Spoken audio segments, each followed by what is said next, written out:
যাৰ ঘোড়া চলে আদি আকাশৰ পথে সখাগৰা পিঠে পিঠে নীলায় ৰথে জম্বুৰি পপতি পৰি খেত মহাবীৰ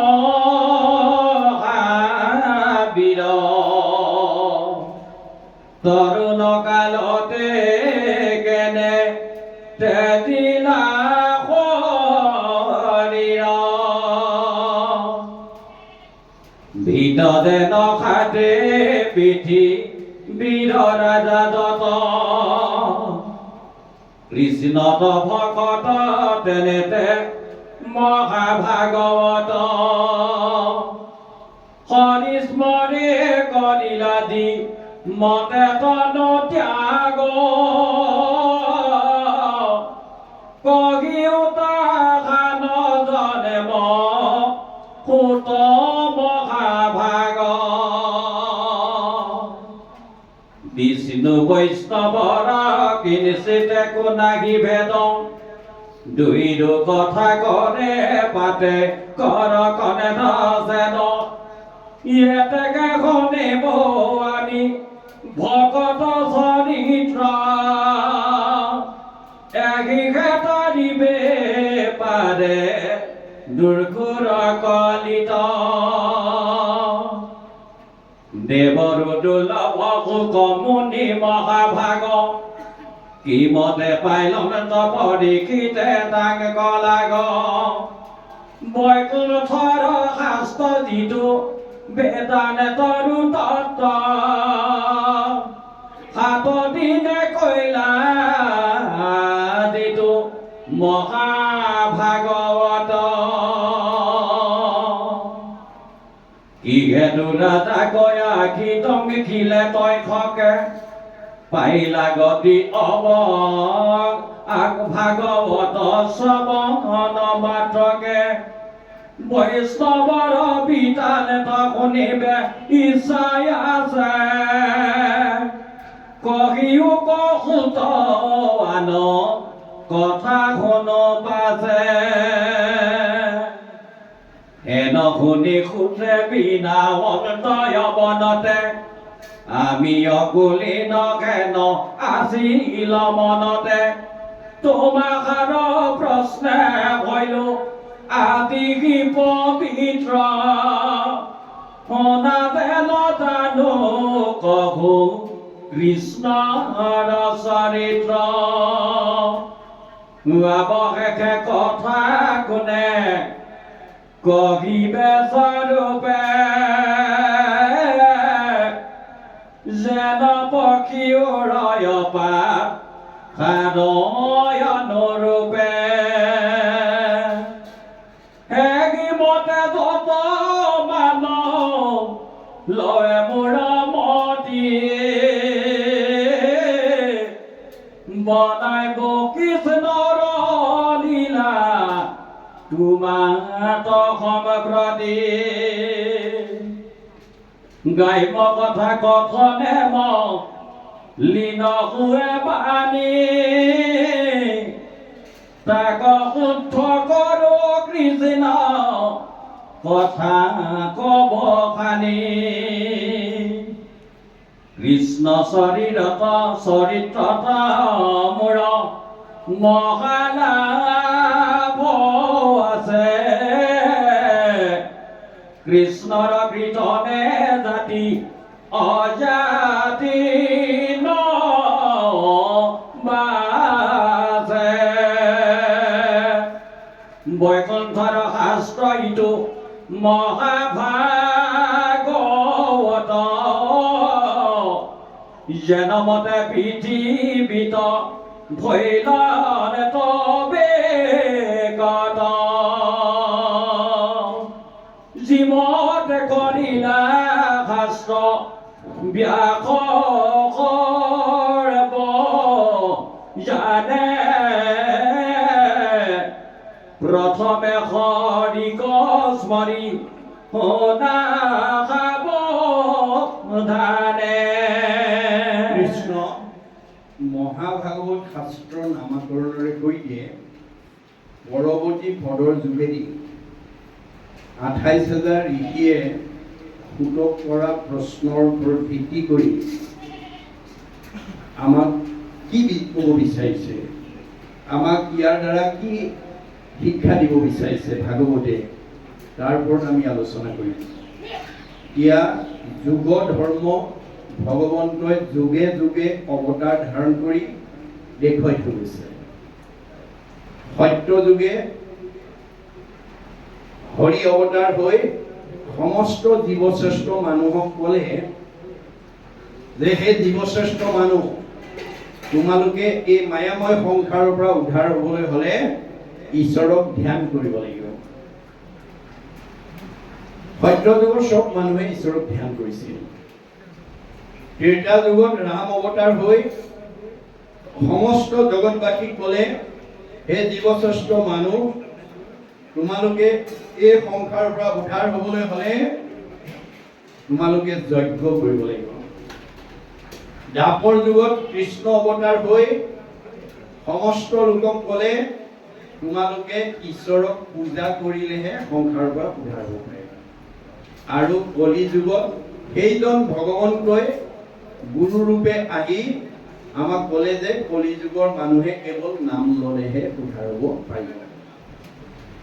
আগৰ কেইটা যুগত ধ্যান যজ্ঞ পূজা কৰি যিটো ফল পাইছিলে, কলি যুগত নাম ল'লেই সেইটো ফল পাব। যত ফলম সৰ্ব তীৰ্থেষু সৰ্ব যজ্ঞেষু কীৰ্তিতম তৎ ফলম কৌটি গুণম পুণ্যম ৰাম নাম কেৱল।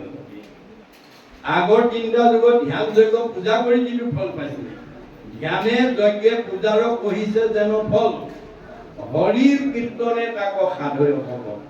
ভগৱন্তৰ নাম ল'লে আমি আটাইকেইটা যুগৰ ফল লাভ কৰিব। 28,000 ঋষিয়ে এই কথা উপলব্ধি নকৰি ভুল কৰি দিলে। তেওঁলোক ত্ৰিকালজ্ঞ আছিল, বেদজ্ঞ শাস্ত্ৰজ্ঞ ত্ৰিকালজ্ঞ, ধ্যানত ভগৱানক সাক্ষাৎ কৰিব পৰা দক্ষ ঋষি। কিন্তু তেওঁলোকেও ভুল কৰিলে। কি কৰিলে? কৃষ্ণ বৈকুণ্ঠ পৰায়ণ হোৱাৰ লগে লগে কলি আহিল বুলি জানি তেওঁলোকে কলিৰ পাপৰ পৰা নিজক উদ্ধাৰ কৰিবৰ কাৰণে যজ্ঞ আৰম্ভ কৰিলে। এদিন দুদিন নহয়, 1000 বছৰ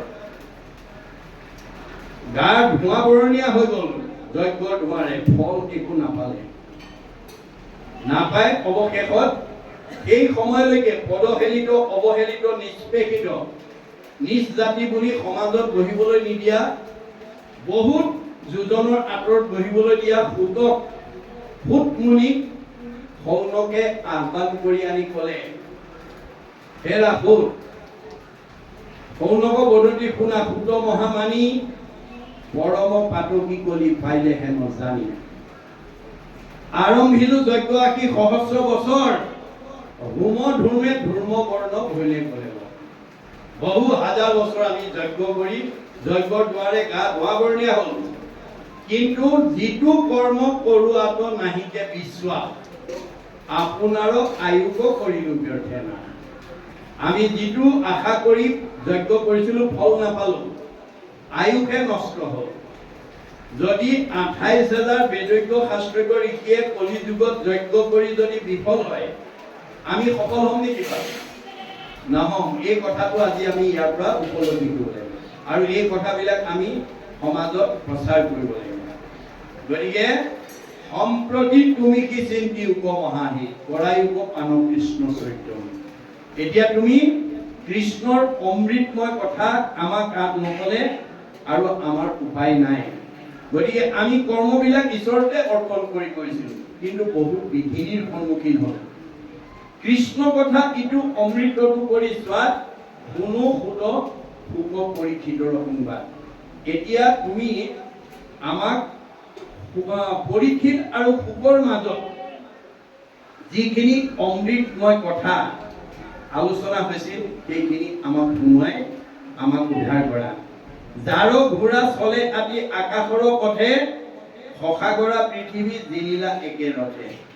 যিজনৰ ৰথ আকাশ মাৰ্গেদি গতি কৰিছিলে, যিজনে সপ্তদ্বীপা পৃথিৱী জয় কৰি ৬১টি ৰজা হৈছিলে, সাৰ্বভৌম ৰজা হৈছিলে। জম্বুদ্বীপ পতি পৰীক্ষিত মহাবীৰ, তৰুণ কালতে কেনে তেজিলা শৰীৰ। গতিকে গোটেই সপ্তদ্বীপা পৃথিৱীৰ ৰজা হৈও পৰীক্ষিতে ডেকা কালতে কিয় জীৱন এৰিব লগা হ'ল। ভিত্তজনক হাতে পৃথিৱীৰ ৰাজা যত, কৃষ্ণত ভকত তেন্তে মহাভাগৱত। পৃথিৱীৰ সকলো ৰজা মহাৰজাই তেওঁক দাসত্ব স্বীকাৰ কৰিছিল। আৰু সেইজন ভকত, সেইজন পৰীক্ষিত মহাভকত আছিল। তৎসত্ত্বেও ডেকা কালতে তেওঁ কিয় জীৱন এৰিব লগা হ'ল, এই কথা আমাৰ আগত কোৱা। হৰি স্মৰি যি মতে কৰিলা তনু ত্যাগ, কহিও তাহানৰ জন্ম সুত মহাভাগ। যে মৰিব সময়ত তেওঁ ঈশ্বৰক চিন্তা কৰি কেনেকৈ তেওঁ গতি লাভ কৰিলে, এই বিষয়ে আমাক কোৱা। বিষ্ণু বৈষ্ণৱৰ কিঞ্চিত একো নাহি ভেদ, দুইৰো কথা কৰে পাতকৰ স্কন্ধ ছেদ। মনত ৰাখিব কথাটো। আপোনালোকে গাঁৱতে বন্ধু বান্ধৱক, লগৰীয়া কাৰোবাক লগ পালে আমি ঈশ্বৰৰ কথা পাতিব লাগে, ক'ব লাগে। নকৰিও জন্ম বিধা শুনা ইটো কৃষ্ণ কথা, পুৰা ৰাম নাম গলে বান্ধি বুলি কৈছে। আমি সকলো সময়তে লগৰীয়া পালে, বন্ধু বান্ধৱ পালে ঈশ্বৰৰ কথা পাতিব লাগে। আপুনি কিবা কাৰণত যদি ঈশ্বৰৰ কথা নাপাতি গাঁৱৰ এজন ভকত বা অঞ্চলৰ এজন ভকত বৈষ্ণৱৰ কথাও যদি পাতে, তেতিয়াও আমাৰ পাপ নাহব। মনত ৰাখিব কথাটো। ভগৱন্তৰ কথা নকৈ যদি এজন ভকতৰ নীতি নিয়ম সদাচাৰ সম্পৰ্কে কয়, তেতিয়াহ'লে আমাৰ পাপ নাহয়। বিষ্ণু বৈষ্ণৱৰ কিঞ্চিত একো নাহি ভেদ, দুইৰো কথা কৰে পাতকৰ স্কন্ধ ছেদ। ঈশ্বৰৰ কথা নাপাতিলে এজন ভকতৰ কথাকে পাতিব। আমাৰ ভকতৰ কথা পাতিলেও ভগৱন্তই পাপ বিনাশ কৰে। এতেকে শুনিব আমি কৃষ্ণৰ চৰিত্ৰ, এহিকে তাৰিবে আমি দুৰ্ঘুৰ কলিত। এতিয়া কলিকালত মানুহ হিচাপে আমি ঈশ্বৰৰ কথা নুশুনিলে আমাৰ কাৰো গতি নহয়। মনত ৰাখিব কথাটো। আমি গতি পাবৰ কাৰণে মানুহৰ জন্ম পাইছো। এই মানুহৰ জন্মতে আজিৰ দৰে একেলগে বহি ঈশ্বৰৰ কথা শুনিব পাৰে, আন জীৱই নোৱাৰে। গীতাত কৈছে, অসংখ্যাত জীৱ আছে সংসাৰৰ ভিতৰে, মনুষ্যকে ভজে আনে ভজিতে নপাৰে। ভগৱানৰ সৃষ্টিৰ চাৰিমুঠি জীৱৰ ভিতৰত ঈশ্বৰক ভজিব পৰা শক্তি মানুহৰ বাদে আনৰ হাতত নাই। গতিকে মানুহ হৈ যদি ঈশ্বৰৰ কথা নাপাতে, নকয়, নুশুনে, তেতিয়া সেইটো ধৰ্মহীন মানুহ। ধৰ্মেন হীনা পশুৰ ভি সমানা। যি মানুহৰ মুখত ঈশ্বৰৰ কথা নকয়, নুশুনে, সেইটো দেখাতহে মানুহ, আচলতে কি পশুৰ লগত একেই। সেইটোক ৰাক্ষস বুলি কৈছে দেই। কদাচিতো নলবৈ মুহুৰ নাম যশ, জানিবা অৰ্জুন সিটো মনুষ্য ৰাক্ষস। কলি যুগৰ মানুহ হৈ যাৰ মুখত ঈশ্বৰৰ নাম ওলাব, সেইজন ভকত। ই ডেকা ল'ৰাও হ'ব পাৰে, গাভৰু ছোৱালী হ'ব পাৰে, বোৱাৰীও হ'ব পাৰে, শাহুও হ'ব পাৰে। হৰি নাম ঘোষি কলি যুগত নিশ্চয় শুইবেক লোক ভকত। ভকত হ'বলৈ কাণত গামোচা চেলেং ল'লেই নহ'ব দেই। চেলেং গামোচা ভকত নহয়। ভকত হ'বলৈ হ'লে আমাৰ মুখেদি ঈশ্বৰৰ নাম ওলাব লাগিব। কলি যুগৰ মানুহ হিচাপে যাৰ মুখতে ঈশ্বৰৰ নাম ওলাব, সেইজন ভকত। আৰু যাৰ মুখত নোলায়, সেইজন ৰাক্ষস। কদাচিতো নলবৈ মুহুৰ নাম যশ, জানিবা অৰ্জুন সিটো মনুষ্য ৰাক্ষস। সেইজন দেখাতহে মানুহ, স্বভাৱত ৰাক্ষস। আৰু সেই স্বভাৱৰ মানুহবিলাক খাবলৈ জীয়াই থাকে। এজন দাৰ্শনিক পণ্ডিতে কৈছে, আমি জীয়াই থাকিবলৈহে খাব লাগে। Live to eat but no eat to live. আমি জীয়াই থাকিবলৈ খাব লাগে, খাবলৈ জীয়াই থাকিব নালাগে। কিন্তু আমাৰ সমাজত এতিয়া খাবলৈ জীয়াই থকা মানুহৰ সংখ্যা বেছি। জুতিয়ে বুদ্ধিয়ে দিলেই ভাল, নিদিলেই কাম। আমাৰ কিছুমান মানুহ আছে জুতিয়ে বুদ্ধিয়ে দিব নোৱাৰিলে গডলো লগাই দিব। সেইবিলাক মানুহ খাবলৈ জীয়াই থকা মানুহ। গতিকে আমি খাবলৈ জীয়াই থকা মানুহ হ'ব নালাগে, জীয়াই থাকিবলৈ খাব লাগে। মনত ৰাখিব কথাটো। গতিকে দেৱৰো দুৰ্লভ সুখ মুনি মহাভাগ ইমতে পাইলন্ত পৰীক্ষিতে টান গলাক। যেতিয়া যাক দেৱতাইও বিচাৰি নাপায়, এনে এজন দেৱ দুৰ্লভ লোক সুখমুনি পৰীক্ষিতে কেনেকৈ লগ পালে? বৈকুণ্ঠৰ শাস্ত্ৰ যিটো বেদান্তৰো তত্ত্ব, 7 দিনে কৈলা সিটো মহাভাগৱত। যিজনে আহি তেওঁ বেদান্তৰ সাৰ ভাগৱত 7 দিন শুনাবলগীয়া হ'ল। কি হেতু ৰাজাক আহি দংশিলে তক্ষকে? আকৌ কি কাৰণে তক্ষকে আহি ৰজাক দংশন কৰিব লগা হ'ল? পাইলা গতি ভাগৱত শ্ৰৱণ মাত্ৰকে, আৰু ভাগৱত শুনাৰ লগে লগে তেওঁ পৰম গতি পাই গ'ল। বৈষ্ণৱৰ বৃত্তান্ত শুনিবে ইচ্ছা আছে। এই বৈষ্ণৱৰ কাহিনীবিলাক শুনাৰ কাৰণে বৰ ইচ্ছা আছে। পঢ়িব সুত আনৰ কথা শুনো আছে। গতিকে তুমি পৰীক্ষিতৰ কথা আমাৰ আগত কোৱা, আমি শুনিবলৈ ইচ্ছা প্ৰকাশ কৰিছো। হেন শুনি সুতে বিনা অন্ত অৱনত, আমি ককুলিন হেন আছিল মনত। এতিয়া সৌনকৰ আহ্বান শুনি সুতমুনিয়ে কৈছে, হেৰা সৌনক, এই সময়লৈকে মই নিজ জাতি বুলি ভাবি আছিলো, মই নিজকে হীন জাতি বুলি ভাবি আছিলো। তোমাখালৰ প্ৰশ্নে ধৰিলো আজি কি পবিত্ৰ। তোমালোকৰ আহ্বান শুনি মই পৰম পবিত্ৰ হৈছো। শুনা যেন জানো কহো কৃষ্ণৰ চৰিত্ৰ, মই কিমান জানো তোমাক কওঁ শুনা। খাবশেষে কথা কোনে কহিবে স্বৰূপে, যেন পক্ষী উলয় পাখাৰ অনুৰূপে। চৰাইয়ে যেনেকৈ পাখিৰ অনুপাতেহে আকাশত উৰিব পাৰে, ময়ো সেই অনুপাতেহে যিমান জ্ঞান আছে সিমানখিনি তোমাক ক'ব পাৰি। এই কথাষাৰে আমাক কি শিকাইছে বাৰু? সুখদেৱৰ সুতৰ এইষাৰ বাক্যই আমাক কি শিকাইছে? যে আমি সমাজত সদায় দাস্যত্ব ভাৱেৰে কথা ক'ব লাগে, অহংকাৰ ভাৱেৰে নহয়। মনত ৰাখিবা দেই, মই জানো মোতকৈ জনা মানুহ নাই, মোতকৈ ধনী মানুহ নাই, মোতকৈ সম্পদশালী নাই, মোতকৈ শ্ৰীমন্ত নাই, এনেকুৱা অহংকাৰ লৈ আমি কেতিয়াও কথা ক'ব নালাগে। অহংকাৰ কৰি কথা ক'লে মানুহৰ পতন আহে। মনত ৰাখিব, আমি সদায় দাস্যত্ব ভাৱেৰে কথা ক'ব লাগে। গতিকে তেওঁ এই আদৰ্শটো আমালৈ এৰিছে যে অন্যহাতে যদি আমি চাওঁ, গোটেই দ্বাদশ স্কন্ধ ভাগৱতৰ কণ্ঠগত কৰি ৰাখিছে। ইচ্ছা কৰিলে ক'ব পাৰিলেহেঁতেন, মই তোমালোকে বিচৰাতকৈ মই বেছিকৈ ক'ব পাৰিম, এই বুলি ক'ব পাৰিলেহেঁতেন। কিন্তু এই বুলি অহংকাৰ কৰা নাই। কি বুলি কৈছে? চৰাইয়ে যেনেকৈ পাখিৰ অনুপাতে আকাশত উৰে, ময়ো সেই অনুপাতেহে তোমালোকক ভাগৱতৰ কথা কম। মই গোটেই জানো বুলি অহংকাৰ কৰা নাই। মনত ৰাখিব কথাটো। আমাক 5টা বস্তুৱে ভক্তি কৰিবলৈ নিদিয়ে। এইকেইটাক অহংকাৰ বুলি কৈছে দেই। এইকেইটা ভাৱে যাতে আমাৰ হৃদয়ত প্ৰভাৱ পেলাব নোৱাৰে, তাৰ কাৰণে ভাগৱত শুনি সাৱধান হ'ব। আমাৰ বেদত কৈছে, জাতি বিদ্যা মহৎ ৰূপ যৌৱনম এব চ যত স্তুতি বৰ্ধে পঞ্চতৈ ভক্তি কণ্টকঃ। এই 5টা ভগৱতীৰ কাঁইট বুলি কৈছে। অৰ্থাৎ ভক্তি পথত এইকেইটা ভাৱে আমাক বাধা দিয়ে। প্ৰথম কি? জাতি। মই উচ্চ জাতিৰ মানুহ বুলি জাতিক লৈ যদি কোনোবাই অহংকাৰ কৰে, তেওঁ সাধাৰণ মানুহৰ লগত ভক্তি কৰিব নোৱাৰিব।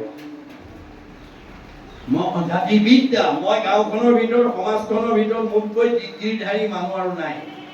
পুথিগত ডিগ্ৰীক লৈ যি মানুহে অহংকাৰ কৰিব, সি সাধাৰণ মানুহৰ লগত বহি ভক্তি কৰিব নোৱাৰিব। মনত ৰাখিব কথাটো। মহদংশ, মোতকৈ ধনী মানুহ আৰু এই অঞ্চলত দ্বিতীয় নাই, এই বুলি নিজৰ ধন সম্পদক লৈ যদি কোনোবাই অহংকাৰ কৰে, সেই তেনে স্বভাৱৰ মানুহে সাধাৰণ মানুহৰ লগত বহি ভক্তি কৰিব নোৱাৰে। ৰূপ, চেহেৰা ভাল হলেও, আমাৰ কিছুমান মানুহ বগা চগা ধুনীয়া হলে ক'লা মানুহৰ ফালে নাচায়, মাতিবলৈ মন নকৰে। তেনেকুৱা স্বভাৱ আছে যদি এৰিব দেই। কাৰণ আপোনালোকৰ ৰূপ সৌন্দৰ্যবিলাক সুন্দৰতাটো পূৰ্বজন্ম সাধনা কৰি আহিছিলে যে মই এই জন্মত প্ৰভু মোক এজনী বগা চগা ধুনীয়া ছোৱালী কৰি জন্ম দিবা, মোক এজনী ধুনীয়া বোৱাৰী কৰি জন্ম দিবা, মোক এজন ধুনীয়া ডেকা ল'ৰা কৰি জন্ম দিবা, মোক এজন ধুনীয়া মতা মানুহ কৰি জন্ম দিবা। আপুনি পূৰ্ব জন্মতে ভগৱন্তক সেই সাধনা কৰাৰ কাৰণে এই জন্মত আপোনাক এজনী ধুনীয়া ছোৱালী বা বোৱাৰী বা ডেকা মানুহ বা মহিলা মানুহ কৰি পঠাইছে।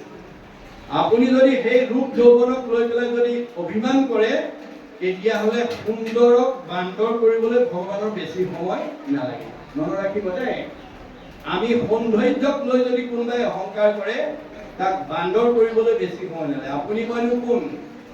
দেৱঋষি নাৰদে এদিন বৈকুণ্ঠত গৈ কৃষ্ণৰ লগত সংলাপ কৰি থাকোঁতে প্ৰসংগক্ৰমে ক'লে, প্ৰভু মোৰ সমান সুন্দৰ ব্যক্তি মৰ্ত্যত আৰু দ্বিতীয় নাই। কৃষ্ণই মিচিককে হাঁহি মাৰি ক'লে, দেৱৰ্ষি নাৰদ, এই কথাটো যি মোৰ আগতে ক'লা আৰু দেই, আনৰ আগত নকবা। নাৰদে মনে মনে থাকিলে। নামি অহাৰ লগে লগে তেওঁ পুনৰ আগৰ ভাৱটো আহি গ'ল। মই দেখিবলৈ ধুনীয়া, এইটো কথা ক'লেও অপৰাধ হয় নেকি? ভগৱন্ত চবৰে হৃদয়ত আছে, গম পাই গ'ল, এওঁ আকৌ অহংকাৰ আহিলে।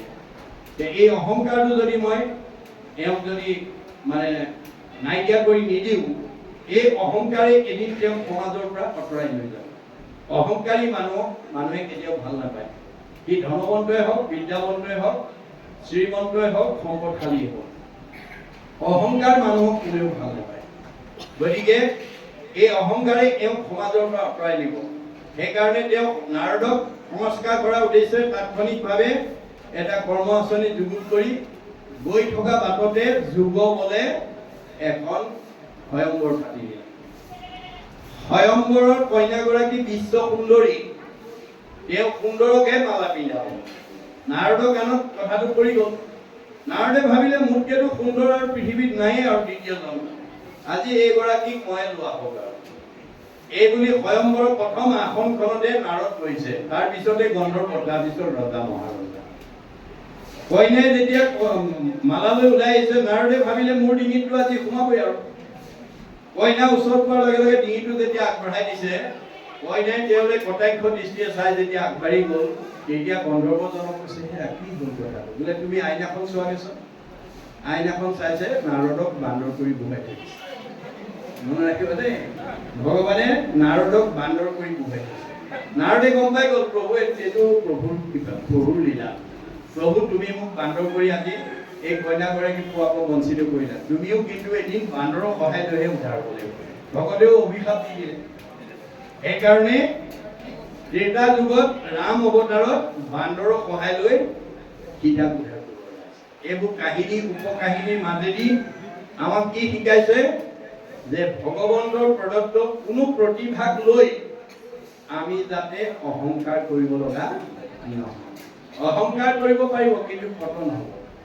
অহংকাৰে জীৱনলৈ পতন নমাই আনে। সেইকাৰণে কৈছে যে গ্ৰাম্য কথা কথনে মলিন হোৱে বাণী, তাকো শুদ্ধ কৰো কৃষ্ণ কথা বখানি। আপোনালোকৰ কেতিয়াবা কিবা কাৰণত পাৰিবাৰিক জীৱনত, দাম্পত্য জীৱনত, যুগ্ম জীৱনত, সাংসাৰিক জীৱনত, সামাজিক জীৱনত কেতিয়াবা কিছুমান কথাৰ প্ৰতিক্ৰিয়াই আপোনালোকৰ মনত কেতিয়াবা আঘাত হানে বা প্ৰতিক্ৰিয়া সৃষ্টি কৰে। কেতিয়াবা মনবিলাক বেয়া লাগি থাকে। তেনেকুৱা দিন যদি আপোনাৰ জীৱনলৈ নামি আহে, আপুনি লগে লগে বন্ধু বান্ধৱৰ লগত কৃষ্ণ কথা পাতিবলৈ যত্ন কৰে। কৃষ্ণ কথা পতাৰ লগে লগে আপোনাৰ এই মনৰ বেদনাটো আৰু তাত নাথাকে দেই। গ্ৰাম্য কথাইহে মনলৈ দুখ বেদনা আনে। গ্ৰাম্য কথা কথনে মলিন কৰে বাণী, তাকো শুদ্ধ কৰো কৃষ্ণ কথা বখানি। কেতিয়াবা মনলৈ দুখ বেদনা আহিলে, হতাশা আহিলে, আপোনালোকে লগৰ লগৰীয়াৰ লগত ঈশ্বৰৰ কথা পাতিবলৈ বা শুনিবলৈ যত্ন কৰিব। কৃষ্ণৰ চৰিত্ৰত মোৰ মহালাভ আছে, কৃষ্ণৰ কীৰ্তনে জাতি অজাতি নাম আছে। এতিয়া সুতদেৱে 28,000 ঋষিক কোৱাৰ স্বৰৰে আমাক কৈছে যে কৃষ্ণৰ কথাই জাতি আৰু অজাতি নিবিচাৰে। আমি বুজিব লাগিব, আমাৰ মানুহক ভগৱানে বেদত দুটা ভাগত বিভক্ত কৰিছে, এটা জাতি এটা অজাতি।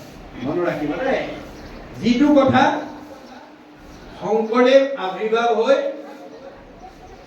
অসমৰ চাৰিওফালে চকু ফুৰাই চালে যে শংকৰদেৱ আৱিৰ্ভাৱৰ প্ৰাক মুহূৰ্তত প্ৰাক শংকৰী যুগক অন্ধকাৰ যুগ বুলি কোৱা হৈছিল, যিটো সময়ত অসমৰ মানুহে ধৰ্মৰ নামত মানুহ বলি দিবলৈ কুণ্ঠাবোধ কৰা নাছিল। তেনেকুৱা এটা সন্ধিক্ষণত শংকৰদেৱ আৱিৰ্ভাৱ হৈ অসমৰ চাৰিওফালে ঘূৰি চাই দেখিলে অসমত বিভিন্ন জাতি জনগোষ্ঠীৰ মানুহে বসবাস কৰি আছে, আৰু এই সকলোবিলাক ঈশ্বৰৰ অমৃতৰ সন্তান। এই আধ্যাত্মিক কথাটো যদি মই অসমবাসীৰ মাজত যদি দি থৈ যাব নোৱাৰো, অনাগত দিনত এওঁলোক কেতিয়াও একতাৰ দৰে বান্ধ খাব নোৱাৰিব, সমন্বয়ৰ সেইটো বান্ধিব নোৱাৰিব। সেইকাৰণে শংকৰদেৱে অন্ধকাৰ যুগটোক পোহৰলৈ আনিবৰ কাৰণে প্ৰথম পদক্ষেপ কি লৈছিল? সমাজ সংস্কাৰ। সমাজ সংস্কাৰ পথটো প্ৰথম তেওঁ হাতত তুলি লৈছিল। কেনেকৈ? দ্বিতীয় স্কন্ধ ভাগৱতত আপোনালোকে পাব, কিৰাত কছাৰী খাচী গাৰু মিৰি যবন কংক গোৱাল ধুবাজে তোৰক অসম মূলক কুবাচ মেউচ চান্দাল আনু হব পাপী কৃষ্ণ সেৱক কৰ সংগত পবিত্ৰ হয় হৰিত একান্তে ভকতি কৰিয়া বৈকুণ্ঠে সুখে চলয়। চকিয়াল গাঁৱৰ নামঘৰত ভাগৱত অনুষ্ঠান পাতিলে সেই গাঁৱৰ সকলো জাতি জনগোষ্ঠীৰ মানুহে আহি ভাগৱত শুনিব পাৰে, তাত কোনো বাধা নাই।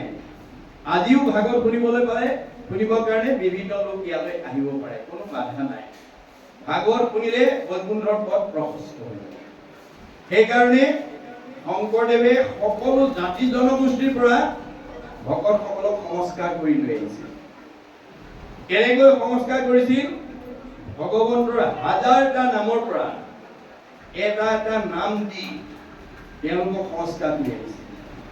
আনি সমাজৰ লগত পৰিচয় কৰি দিছিল। সেই সমাজৰ লোকসকল, এয়া মই গাৰুৰ ভকত আনিছো দেই, তোমালোকে এওঁক আজিৰ পৰা গাৰু বুলি নিন্দা নকৰিবা। এওঁ ঈশ্বৰৰ অমৃতৰ সন্তান, এওঁক তোমালোকে আজিৰ পৰা গোবিন্দ আঁতৰি ফুৰিবা। এয়া মই নগাৰ ভকত আনিছো, এওঁক আজিৰ পৰা তোমালোকে নৰোত্তম আঁতৰি ফুৰিবা। এয়া মই যবনৰ ভকত আনিছো, এওঁক আজিৰ পৰা তোমালোকে জয় হৰি আঁতৰি ফুৰিবা। এয়া মই কাৰ্বিৰ ভকত আনিছো, এওঁক আজিৰ পৰা তোমালোকে ভুলাই আঁতৰি ফুৰিবা। এয়া মই জয়ন্তীয়াৰ ভকত আনিছো, এওঁক আজিৰ পৰা তোমালোকে মাধৱ আঁতৰি ফুৰিবা। এয়া মই হীৰাৰ ভকত আনিছো, এওঁক আজিৰ পৰা তোমালোকে মথুৰা দাস আঁতৰি ফুৰিবা। এয়া মই আহোমৰ ভকত আনিছো, এওঁক আজিৰ পৰা তোমালোকে নৰহৰি আঁতৰি ফুৰিবা। এয়া মই কছাৰীৰ ভকত আনিছো, এওঁক আজিৰ পৰা তোমালোকে বলাই ৰমাই ফুৰিবা। এয়া মই মিচিঙৰ ভকত আনিছো, এওঁক আজিৰ পৰা তোমালোকে পৰমানন্দ আঁতৰি ফুৰিবা। এয়া মই দেউৰীৰ ভকত আনিছো, এওঁক আজিৰ পৰা তোমালোকে বৈকুণ্ঠ আঁতৰি ফুৰিবা। এয়া মই কৈৱৰ্তৰ ভকত আনিছো, এওঁক আজিৰ পৰা তোমালোকে পূৰ্ণানন্দ আঁতৰি ফুৰিবা।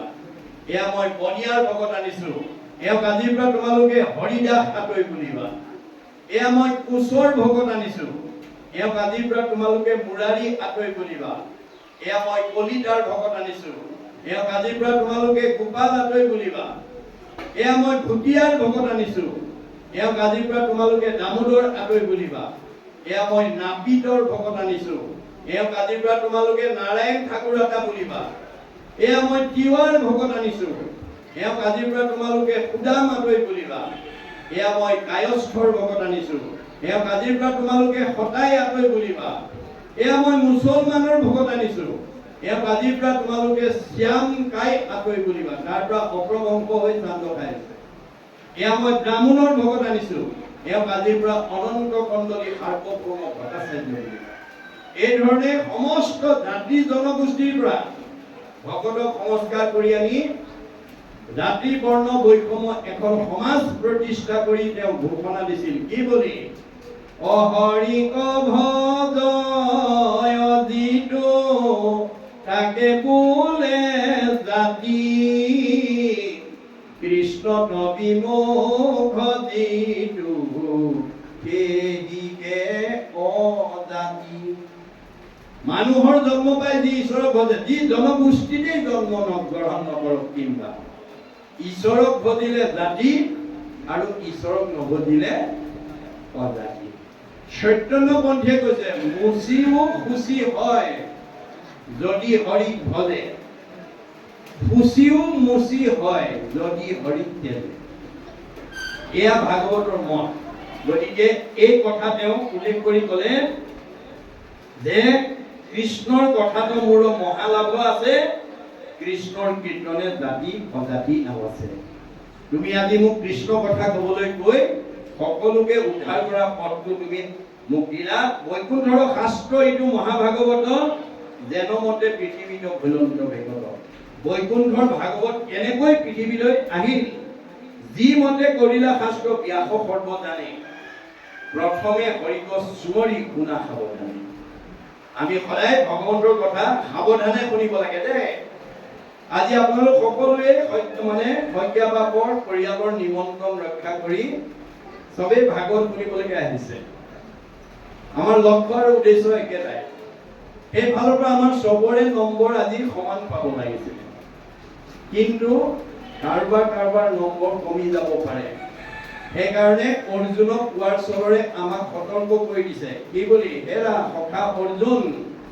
সখী তুমি জীৱনৰ যিটো দিনত মোৰ পৰম মংগল ঈশ্বৰৰ কথা শুনিবা যিমান শ্ৰদ্ধাৰে শুনিবা সিমান তুমি দুগুণ পাপৰ পৰা নিজক উদ্ধাৰ কৰিব পাৰিবা যদি অনিচ্ছাভাৱে শুনা এগুণ পাপৰ পৰাহে তুমি মুক্ত হ'ব পাৰিবা অপৰম মংগল নাম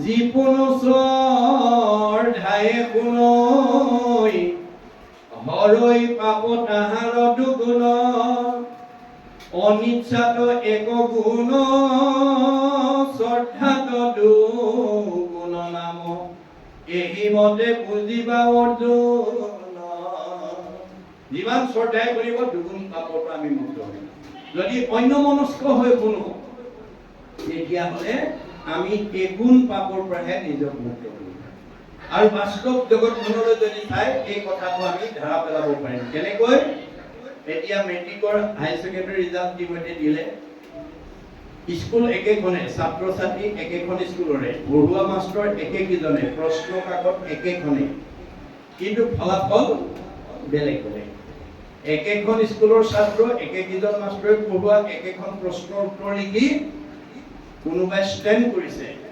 কোনোবাই ডিষ্টিংশ্যন পাইছে কোনোবাই ষ্টাৰ পাইছে কোনোবাই লেটাৰ পাইছে কোনোবাই ফাৰ্ষ্ট ডিভিজন কোনোবাই ছেকেণ্ড ডিভিজন কোনোবাই থাৰ্ড ডিভিজন কোনোবাই ফেইল কৰিছে ৰহস্যপদ এই ৰহস্য ভেদ কৰিবলৈ আহিব লাগিব ৰহস্যপদ জানে যিটো লোক সততে কীৰ্তন কৰে মুখ ধৰি দৃঢ় ব্ৰত কৰি যত্ন বিপৰীত এই ভাগৱত শাস্ত্ৰ বহুত যত্ন কৰি শুনিবলৈ আহিব লাগিব তেতিয়া আপুনি ৰহস্য ভেদ কৰিব লাগিব গাঁও একেখনে চকীয়া গাঁৱে কিন্তু তাতে কোনোবা বহুত ওপৰত আছে কোনোবা মধ্যত আছে কোনোবা কমত আছে পৰিৱেশ একেটাতে আছে কিন্তু অৱস্থাৰ ভিন্নতা আছে এই ভিন্নতাটো ক'ৰ পৰা আহিলে এই ৰহস্য আপোনালোকে জানিব লাগিব আপোনালোকে পৃথিৱীত যিমানবিলাক সুখী মানুহ আছে সববিলাক একেই বুলি কৈছে কিন্তু দুখবিলাক প্ৰত্যেকৰ বেলেগ পৃথিৱীত যিমান দুখী মানুহ আছে সবৰে দুখবোৰ বেলেগ আমি পৃথিৱীৰ কথা আজি বাদ দিলোঁ আজি আমি চকীয়াল প্ৰাথমিকতে বা এইখন গাঁৱতে আমি আজি ভাগত আলোচনা কৰিছোঁ মই এইখন গাঁৱৰ উদাহৰণকে আপোনালোকক দিব বিচাৰিছোঁ চকীয়াল গাঁওখনৰ চাৰিসীমাত যিমানবোৰ গৃহস্থী আছে একেখন গাঁৱতে আছে একে পৰিৱেশতে আছে একে আহাৰ পানী খাইছে একে বায়ু সেৱন কৰিছে আমাৰ মতে সবৰে সুখ দুখ একে হ'ব লাগিছে কিন্তু সকলোৰে একে হয়নে বাৰু নহয়। এইখন গাঁৱতে কোনোবা বেছি সুখত আছে, কোনোবা দুখত আছে, কোনোবা আনন্দত আছে, কোনোবা বিষাদত আছে। কিন্তু সুখবিলাকৰ পাৰ্থক্য নাই বুলি কৈছে। এজন দাৰ্শনিক পণ্ডিতে কৈছে, all happy families R alike. পৃথিৱীত যিমান বিলাক সুখী মানুহ আছে চব একেই, চব একেই। যেনে আজি এইখন গাঁৱৰ যদি এজন গৃহস্থীয়ে পকা ঘৰ বনাই, গাড়ী মটৰ কিনে, দামী পোছাক পিন্ধে, দামী আহাৰ খায়, ভাল পৰিৱেশত থাকে, এখেতৰো ভাল লাগিব, এখেতৰো ভাল লাগিব, তেখেতৰো। আমি যদি সকলোৱে পকা ঘৰ বনাই, গাড়ী মটৰ কিনি, দামী পোছাক কিনি, দামী আহাৰ খাব পাৰো, চবৰে ভাল লাগিব। ভাল লগাত পাৰ্থক্য নাই। কিন্তু বেয়া লগাবিলাক, চকিয়াল গাঁৱৰ কোনোবা দম্পতীয়ে বিয়া পাতিছে, ল'ৰা ছোৱালী জন্ম নাই, সেইটো পৰিয়ালৰ সেইটো দুখ। কাৰোবাৰ ল'ৰা হৈছে, ছোৱালী নাই, সেইটো পৰিয়ালৰ সেইটো দুখ। কাৰোবাৰ ছোৱালী আছে, ল'ৰা নাই, সেইটো পৰিয়ালৰ সেইটো দুখ। কাৰোবাৰ স্বামী স্ত্ৰীৰ মাজত মনোমালিন্য হৈ থাকে, সেইটো পৰিয়ালৰ সেইটো দুখ। কাৰোবাৰ শাহু বোৱাৰীৰ মাজত মনোমালিন্য হৈ থাকে, সেইটো পৰিয়ালৰ সেইটো দুখ। কাৰোবাৰ ককাই ভাইৰ মাজত মনোমালিন্য হৈ থাকে, সেইটো পৰিয়ালৰ সেইটো দুখ। কাৰোবাৰ চব আছে, শৰীৰত বেমাৰ আছে, সেইটো পৰিয়ালৰ সেইটো দুখ। গতিকে দুখবিলাক চবৰে বেলেগ বেলেগ। এতিয়া আমাৰ প্ৰশ্ন হ'ল যে আমি দুখবিলাক বেলেগ বেলেগ দুখবিলাক আমি ভুগি থাকিম নে আমি ইয়াৰ পৰা নিজক মুক্ত কৰিব পাৰিম? এই কথা আজি আমাক ভাগৱতে কৈ আছে। আমি দুখত থকাটো কোনেও নিবিচাৰো, কিন্তু আপুনি দুখক মানে অঁতৰাই সুখ আনিবলৈ হলে আপুনি ভাগৱতৰ মতে চলিব লাগিব। আপোনাৰ জীৱনৰ পৰা দুখ আঁতৰিবলৈ হলে সুখক আপুনি আহ্বান কৰিব লাগিব। আন্ধাৰৰ পৰা মুক্ত হবলৈ হলে পোহৰক আহ্বান কৰিব লাগিব। মনত ৰাখিব। গতিকে এই নিয়ম ভাগৱতে শিকাই দিছে। ভাগৱতে কৈছে আমি ভাগৱত যদি শুনো, কোনো মানুহ দুখত থাকিব নালাগে। আপোনাৰ ঘৰলৈ সুখ নিজে নামি আহিব। আপুনি সুখ বিচাৰিব নালাগে, সুখ নিজে আহিব বুলি কৈছে। কেনেকে আহিব? কপিলে মাকক কৈছে, মূৰ শুনিৰ মল কথা অহন্ত শুনন্ত। মোৰ শুনিব কথা মা তুমি জানিলে কবা, ল'ৰা ছোৱালীক কবা, বোৱাৰী জীয়াৰীক কবা, ওচৰ চুবুৰীয়াক কবা, বন্ধু বান্ধৱক কবা। নাজানিলে কাণ পাতি শুনিবা। শ্ৰোতা নহলে তুমি কোনোদিন জীৱনত বক্তা হ'ব নোৱাৰিবা। আনৰ ভাল কথা শুনাৰ যাৰ অভ্যাস মানে ধৈৰ্য নাই, সি আনক ভাল কথা কোৱাৰ যোগ্যতা অৰ্জন কৰিব নোৱাৰে। মুদবিনে চিত্ত আন দেৱত নেদন্ত, আন দেৱতাত মনোযোগ নিদিবা। কাৰণ ব্ৰহ্মা আদি কৰি জীৱ যত ৰাম ৰাম ৰাম ৰাম ৰাম মায়া সজ্জা মাজে আচৰে পুৰণি। আনবিলাক দূৰৰ কথা, সৃষ্টিকৰ্তা ব্ৰহ্মা, সংহাৰকৰ্তা শিৱ, পালনকৰ্তা বিষ্ণুকে প্ৰমুখ্য কৰি ৩৩ কোটি দেৱতা ভগৱানৰ মায়াত বন্দী হৈ আছে। তেওঁলোকে অজ্ঞান আন্ধাৰত আছে। আন্ধাৰত থকা দেৱতাসকলৰ আশ্ৰয় ললে কোনোবাই পোহৰ পাব নেকি? নাপায়। আন্ধাৰত বহি থকা মানুহ এজনৰ কাষত কোনোবা বহিলে পোহৰ পাব নেকি? নাপায়। ক'ত বহিব লাগিব? যে মাং প্ৰপদন্তে মায়া মেতম তৰন্তি যে। অৰ্জুন, তুমি যদি জীৱনত সুখ শান্তি থাকিব খুজিছা, মোৰ আশ্ৰয় লোৱা, মোৰ শৰণ লোৱা। পৰম আনন্দ আহি মনত মিলয়। তেবে তাকো আৰু ৩ তাপে নচয়। এতিয়া আৰু ৩টা তাপে আমাক স্পৰ্শ কৰিব নোৱাৰে। ভগৱন্তৰ কথা কবলৈ আৰু শুনিবলৈ, গাবলৈ যত্ন কৰক, অন্য কথা কৰিব নালাগে। যেতিয়াই লগ ভাগ পায় বন্ধু বান্ধৱৰ লগত ঘোষা, কীৰ্তন, ভাগৱত আপুনি অধ্যয়ন কৰক। আপোনালোকৰ এতিয়া গাঁও আমাৰ প্ৰত্যেকখন ঘৰতে পঢ়া শুনা কৰিব নজনা কোনো জীয়াৰী বোৱাৰী নাই, চবেই জানে। আগৰ দিনতহে পঢ়া শুনা নাছিলে, এতিয়া সকলো মানুহে পঢ়া শুনা কৰে। আপোনালোকৰ ঘৰত দশম কীৰ্তন, ঘোষা, ৰত্নাৱলী, গীতা, ভাগৱত শাস্ত্ৰ এখন হলেও আছে। আপোনাৰ শাস্ত্ৰখন আছে, পঢ়া শুনা জীয়াৰী বোৱাৰীও আছে। কোনোদিন যদি শাস্ত্ৰ একাধাৰ নপঢ়ে, সেইখন ঘৰ পাপ মুক্ত হ'ব নোৱাৰে। মনত ৰাখিব। আপোনাৰ এইখিনিতে মলি কাপোৰখনো আছে, পানী টিঙো আছে, চাবোনটোও আছে। তিনিওটা ওচৰতে থাকিলে বুলিয়েই মলি কাপোৰখনৰ পৰা মলি নিজে নিজে আঁতৰ হ'ব নেকি বাৰু?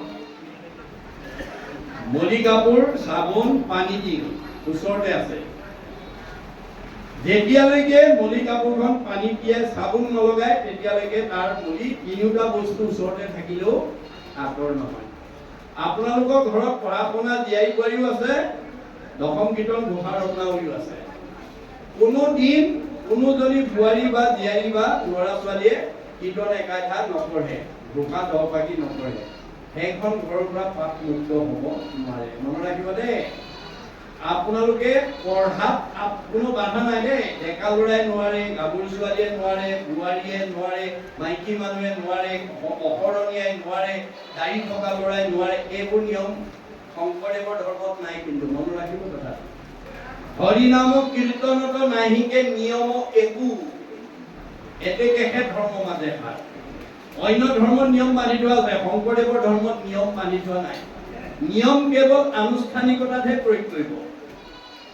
অধ্যয়নৰ ক্ষেত্ৰত আপোনালোকে কেতিয়াও মাইকী মানুহে কৰিব নোৱাৰে, গাভৰু ছোৱালীয়ে কৰিব নোৱাৰে, ডেকা ল'ৰাই কৰিব নোৱাৰে, দাড়ি থকাই নোৱাৰে, এইবিলাক নিয়ম নকৰিব। গুৰু দ্ৰোহত পৰি যাব। শংকৰ পৃথিৱীত এজনেই গুৰু আছে যিজনে সাম্যবাদ দি থৈ গৈছে, সেইজনে হ'ল শংকৰদেৱ। স্ত্ৰী শুদ্ধে কৰে যদি আমাত ভকতি, তাহাকত দিবা জ্ঞান মহান। মনত ৰাখিব কথা। মাইকী মানুহ হ'লেও যদি জানিব বিচাৰে, বুজিব বিচাৰে, তেওঁক ক'বা।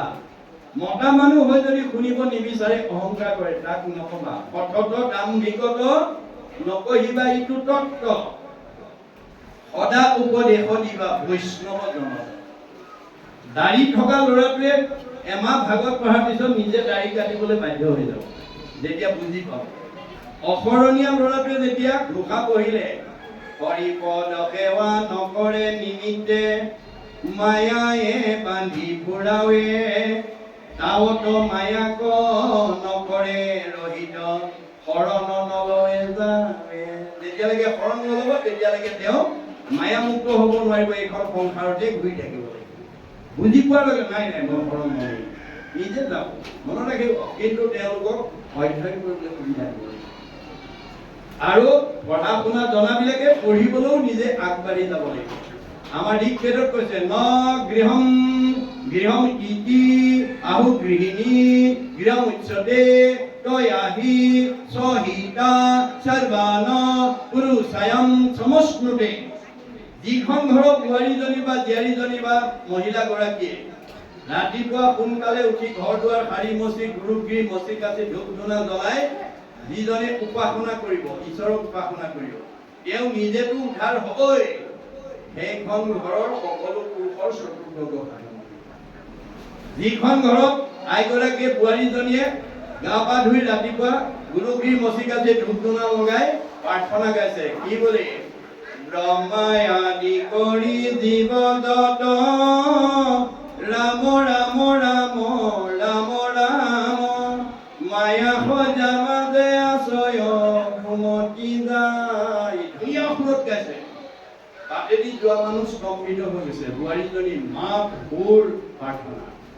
আনখন ঘৰত আনগৰাকীয়ে গাইছে, মুক্তিটো নিস্পৃহাজিত, সেহি ভকতক নমো, ৰসময় মাগুহু ভকতি, সমস্ত মস্তক মণি নিজ ভকতৰ বৈশ্য, বধু হেন দেৱ যদুপতি। ধুনীয়া সুৰত গাইছে। কিন্তু বোৱাৰী দুজনীয়ে নাজানে, ব্ৰহ্মা আদি কৰি জীৱ যত ৰাম ৰাম ৰাম ৰাম ৰাম, মায়া সজ্জা মাজে আশ্ৰয় ঘুমতি যায় মানেনো অৰ্থটো কি নাজানে। ইগৰাকীও নাজানে মুক্তিটো নিস্পৃহাজিতো, সেহি ভকতক নমো, ৰসময় মাগুহু ভকতি মানেনো কি। গুৰুজনাই কৈছে, তোমাৰ মুখৰ আগতে বিষ অকমান পৰি আছে, তুমি বিষ বুলি নাজানি অমৃত বুলি বুটলি খাই দিলা। বিহে ক'ব নেকি এওঁ নাজানি খাইছে নামাৰো বুলি? বিষ জানিয়েই খাওক বা নাজানিয়েই খাওক, বিহে মানুহ মাৰিবই।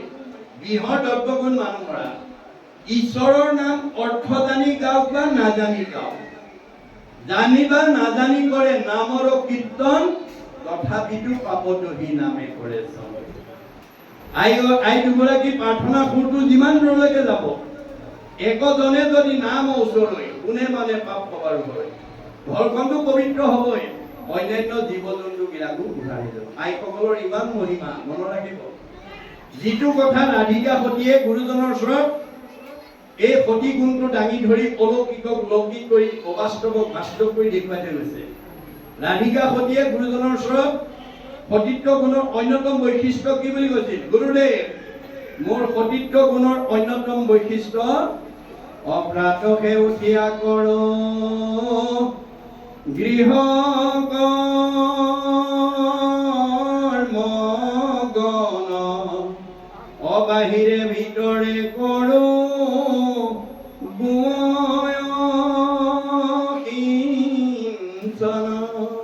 মোৰ সতীত্ব গুণৰ অন্যতম বৈশিষ্ট্য মই ৰাতিপুৱা সোনকালে উঠি ঘৰ দুৱাৰ সাৰি মছজিদ পৰিষ্কাৰ কৰি ঘৰখন পবিত্ৰ কৰি গুৰুগৃহ মচি কাচি ধূপ ধূনা জ্বলাই ঈশ্বৰ উপাসনা কৰি ঘৰখন প্ৰদূষণ মুক্ত কৰি থাকোঁ। আৰু পুৱাৰ সৌৰ শক্তি আহৰণ কৰি মই সৃজনী শক্তি অটুট কৰি থাকোঁ। অৰ্থাৎ যিসকল দম্পতীয়ে ৰাতিপুৱা সোনকালে উঠি পুৱাৰ সৌৰ শক্তি আহৰণ কৰিব, সেইবিলাক দম্পতীয়ে সন্তান জন্ম দিবৰ কাৰণে চিজাৰিং কৰিবৰ প্ৰয়োজন নাই, নৰ্মেল কৰিব পাৰিব। বিশ্ববিখ্যাত বৈজ্ঞানিক আইনষ্টাইনে কৈছে, science without religion is blind, religion without science is lamp.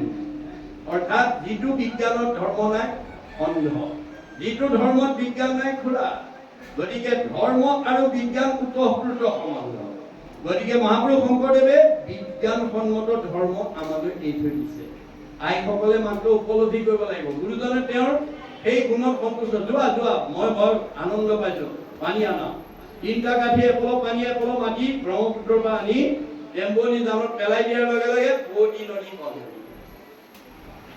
এগৰাকী সতী নাৰীৰ সতীত্ব গুণৰ প্ৰভাৱে যদি বুৱতী নদী বন্ধ কৰিব পাৰে, আমাৰ ঘৰখন, আমাৰ পৰিয়াল, আমাৰ সমাজখন, আমাৰ পৰিৱেশটো ভাল কৰিব নোৱাৰিব কিয়? মাত্ৰ বিশ্বাস কৰি ল'ব লাগিব দেই। ভাগৱত